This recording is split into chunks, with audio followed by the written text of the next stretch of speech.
For today's video, we're going to paint the Necron Reanimator, which is a miniature I'm looking forward to painting. You'll notice I've taken the two pieces off the top of the miniature to make it easier to access other parts later on. And I've started off with a white undercoat, and next I'm applying Uriel yellow to the joint areas and also some of the spine areas at the top of the miniature. Once several coats of the yellow has been applied, several coats of Seraphim Sepia have been applied from the centre of the joint, working its way down, and then afterwards Agrax Earthshade was applied as a straight line going across the joint. And then once this was dried, Phalanx yellow and Dawn yellow were applied around the edges of the detail in the centre of the joints to pick out those edges. Next, Seraphim Sepia was used again, only this time it was painted onto the inside of the detail of the joint, and then the miniature was left upside down to dry.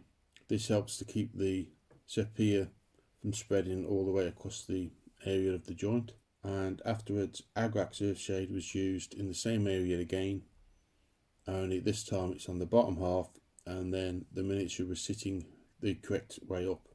At this point Corvus Black was applied to the dark areas.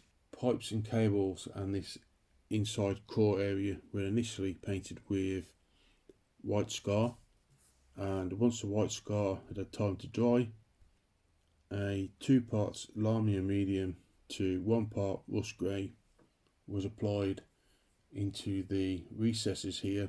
By adding the Lamia medium, it means the paint will stick to all the edges and yet keep the other areas still quite light.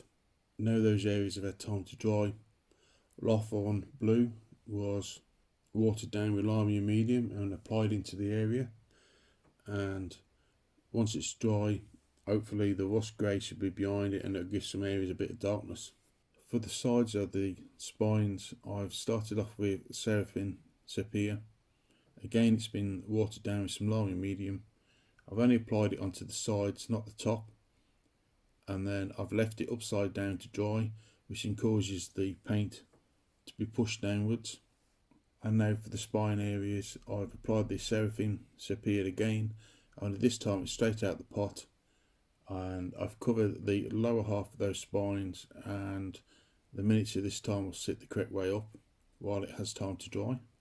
And I also painted the underside of the neck. Now I wanted to add a bit of extra highlight onto the spine areas, so I've used Phalanx yellow to cover the very top of the spines, and also to pick out the edges on those spines to give it a bit of extra colour and reflection. And afterwards I used some Dawn yellow just on the very top of the spines just to finish them off.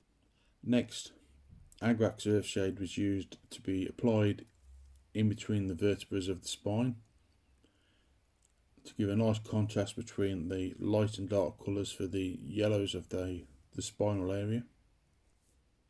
For the areas where we previously painted the Corvus Black, for the top side areas I've used some Scaven Blight dinge to pick it out in some places.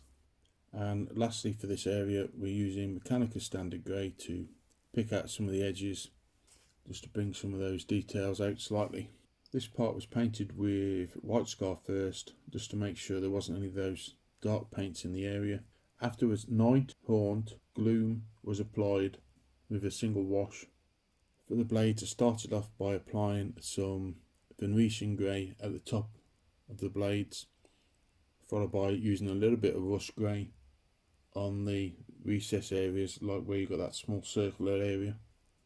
For the orbs and the eye area, firstly I started off with white scar, again to make sure there was no other colours contaminating the area.